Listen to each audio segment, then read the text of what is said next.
It's Thursday, the 21st of March 2019, and 915 passengers are now just over halfway through their 2-week cruise in search of the Northern Lights aboard the MV Viking Sky. So far, it has been nothing but a spectacle for those on board, but in just 2 days' time, this cruise will go from an adventure of a lifetime to the holiday from hell. This is the story of the MV Viking Sky.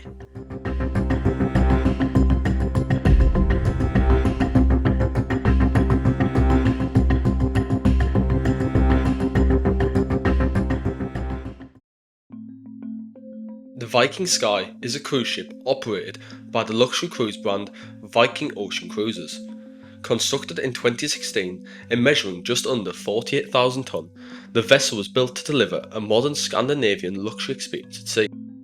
On board were elegant suites, multiple restaurants, lounges, bars and spacious public areas designed for comfort and relaxation. She could carry 930 passengers and 550 crew. On the 21st of March 2019, she is in Tromsø, Norway, and after a day of husky sledging, whale watching and taking in the natural beauty of the city, the passengers sat back and watched as Captain Gustavsson pushed his ship from the berth as they headed for their next port of call, Bodø. However, the voyage ahead would be far from smooth sailing. As the passengers had been warned, the ship would soon encounter severe weather on its journey to the next port. By the following day, as Viking Sky approached Bodø, Captain Gustavsson had become increasingly concerned about the worsening weather conditions and the difficulties they could create when attempting to depart the port later that evening. As a result, he informed passengers that a decision had been made to cancel the scheduled stop in Bodø and instead continued sailing south towards the next planned destination of Stavanger. Passengers and crew were also warned that even harsher weather conditions still laid ahead. It had now been nearly 2 days since Viking Sky departed Tromsø, and conditions were continuing to worsen. The ship was now battling force 11 storm conditions, with waves reaching the height of up to 36 feet and winds exceeding 60 knots. Despite the violent seas outside, many passengers continued trying to enjoy their day on board, eating in restaurants, relaxing in lounges, and making use of the ship's facilities, largely unaware of the danger that was about to unfold. Then, at around 1:50 p.m, disaster struck.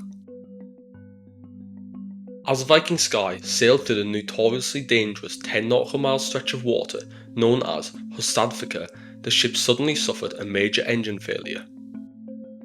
The blackout caused by the engine failure left the vessel without any power to several critical systems, including her stabilizers, which are systems vital to reduce the ship's rolling during heavy weather. Engineers did briefly manage to restart the engines and bring some systems back online, such as the stabilizers. However, the recovery was only temporary, and within minutes, the engines failed once again. Now without propulsion, Viking Sky began losing speed rapidly.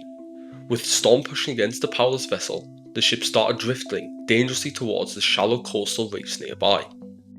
At 2:05 p.m, Captain Gustavsson issued a mayday call and at the same time told the crew to deploy both the port and starboard anchors in a desperate attempt to slow the drift towards the rocky coastline.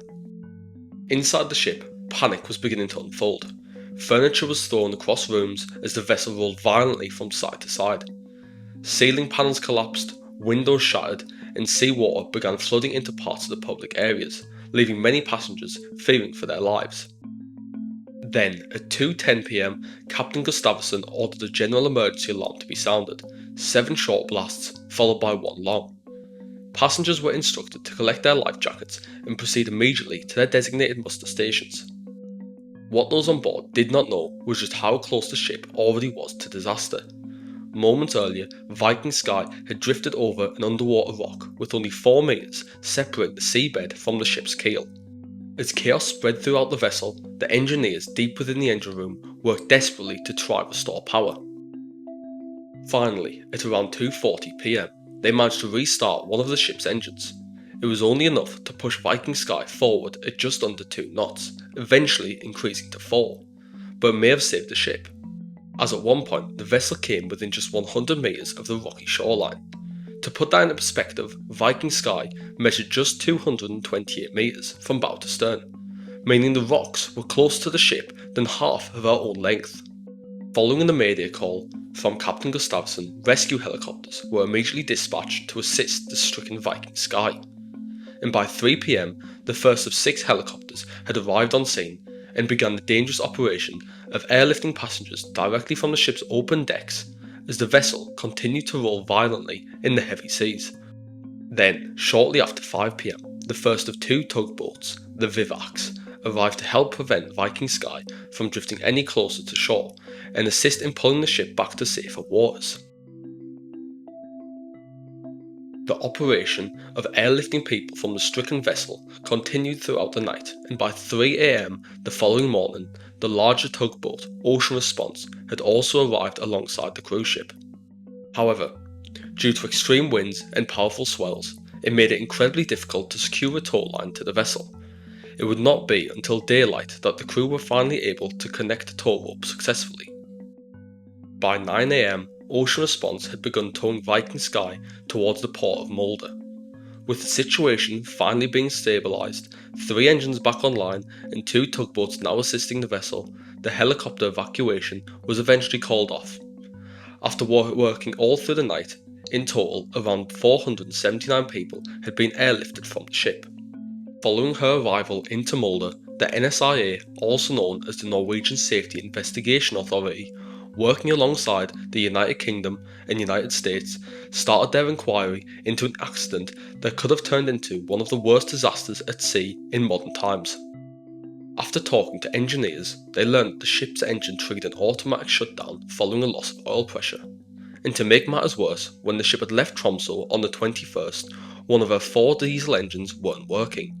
The crew understood that the repair to the 4th engine would be in fact waiting for them in Stavanger.